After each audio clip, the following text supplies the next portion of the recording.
ہوسیہ اور اس کا 11واں باب جو 12 آیات پر مشتمل ہے۔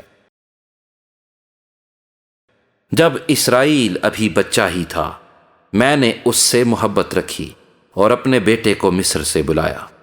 انہوں نے جس قدر ان کو بلایا اسی قدر وہ دور ہوتے گئے۔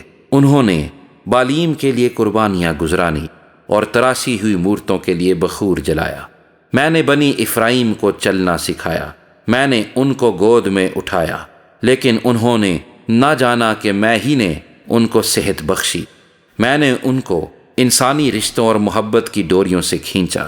میں ان کے حق میں ان کی گردن پر سے جوا اتارنے والوں کی مانند ہوا، اور میں نے ان کے آگے کھانا رکھا۔ وہ پھر ملک مصر میں نہ جائیں گے، بلکہ اسور ان کا بادشاہ ہوگا، کیونکہ وہ واپس آنے سے انکار کرتے ہیں۔ تلوار ان کے شہروں پر آ پڑے گی اور ان کے اڑبنگوں کو کھا جائے گی، اور یہ انہی کی مشورت کا نتیجہ ہوگا، کیونکہ میرے لوگ مجھ سے برگشتگی پر آمادہ ہیں۔ باوجود یہ کہ انہوں نے ان کو بلایا کہ حق تعالیٰ کی طرف رجوع لائیں، لیکن کسی نے نہ چاہا کہ اس کی تمجید کرے۔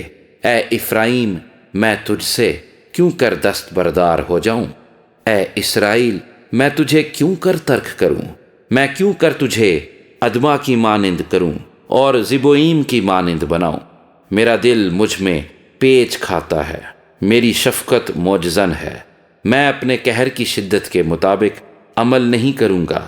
میں ہرگز افرائیم کو ہلاک نہ کروں گا، کیونکہ میں انسان نہیں، خدا ہوں، تیرے درمیان سکونت کرنے والا قدوس، اور میں قہر کے ساتھ نہیں آؤں گا۔ وہ خداوند کی پیروی کریں گے جو شیر ببر کی طرح گرجے گا، کیونکہ وہ گرجے گا اور اس کے فرزند مغرب کی طرف سے کانپتے ہوئے آئیں گے۔